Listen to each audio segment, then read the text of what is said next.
চলো আজকে একটু বৃষ্টিকে নিয়ে আলোচনা করি। আরে বৃষ্টি মানে কোনো মেয়ের কথা বলতে চাইছি না, আমাদের বর্ষাকালের কথা বোঝাতে চাইছি। যে বর্ষাকাল আমাদের শান্তি দেয়, তৃপ্তি দেয়, কিন্তু সেই বর্ষাকাল প্রত্যেক বছর এসে কত মানুষের ক্ষতি করে এটা আমরা মনেই রাখতে চাই না। আমরা না সবসময় ভালোটাই মনে রাখি, কোনো খারাপটা মনেই রাখতে চাই না, কারণ আমরা মানুষ জাতটাই এরকম।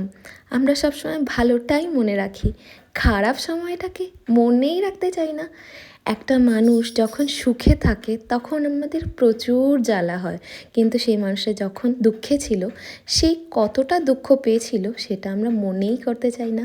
জানো তো বৃষ্টি কতটা ভয়ঙ্কর সেটা আমি কাল সন্ধেবেলা টের পেয়েছি। একটা মানুষকে বিষ খাওয়াতে হবে না, কষ্ট দিয়ে মারতে হবে না, অন্ধকার রাস্তায় বৃষ্টির মধ্যে তাকে অন্ধ করে ছেড়ে দাও, তাহলে টের পাবে বাঁচতে গেলে কতটা তড়পাতে হয়, কতটা জ্বালা যন্ত্রণা ভোগ করতে হয়, কতটা তড়পে তড়পে বাঁচতে হয়।